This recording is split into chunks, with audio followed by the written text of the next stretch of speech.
जानुपर्छ भन्दा गएर के गर्न त्यो वाल लाउनुमा ढुङ्गा भग्न सक्दैन भन्थ्यो।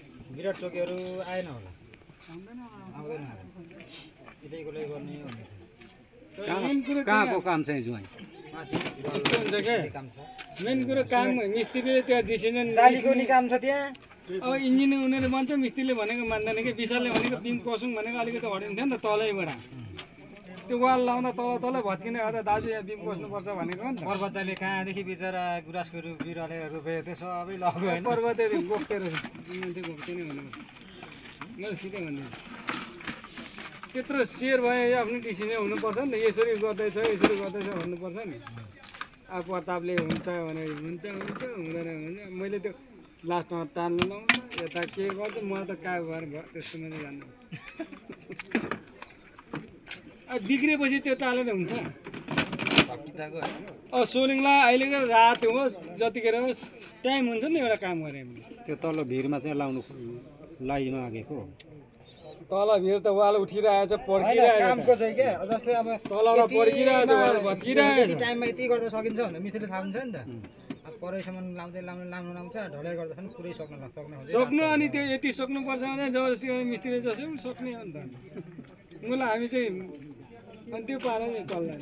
मैले सिधै भने के ठेकाएकै काम हो भने ठेकाएकै काम हो नि, अरूलाई अराउनु सक्नु पऱ्यो नि।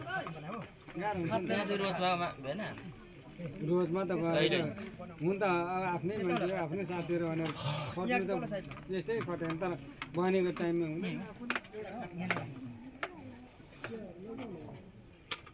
भाइको खटाइमा अरू मान्छे खट्नु गाह्रो मान्छन्, काम मान्दैन। होइन म पनि हाजिरामा गर्छु, तर हाजिरामा गरे मेरो खटाइमै अरू खट्दैन पनि।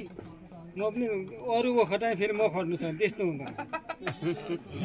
मेरो खटाइमा अरू खट्नु सक्दैन, तर अरूको खटाइ म खट्नु नसक्दैन।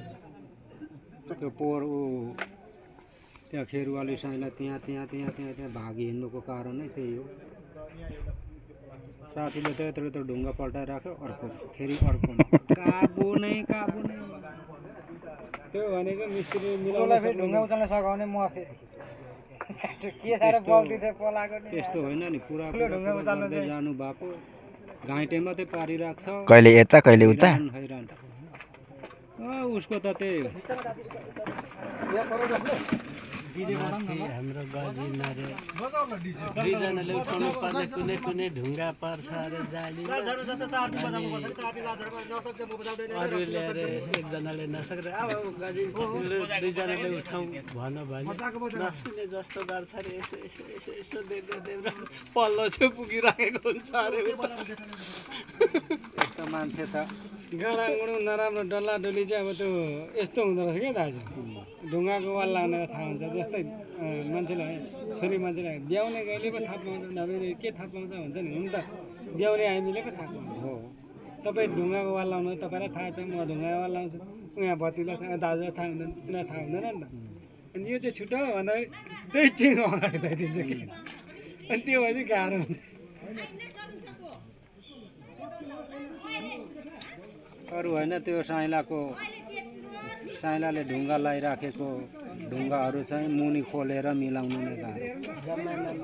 बलियो छ नि, ढङ्गले भने चाहिँ भुँडी पनि यता निक्लेको छ, मान्छे पनि ज्यानदार। हाम्रो त दुईवटा छ होला। अनि भुँडीमा यत्रो ढुङ्गा उठाएपछि भुँडीमा टसाएपछि फ्याक्छ। तर यो अहिलेको त हच हो। पर यसबाट चाहिँ के दुःख नि, पर पो दुःख पाएको त म त रोएर मात्रै मैले त। अनि यो ढुङ्गा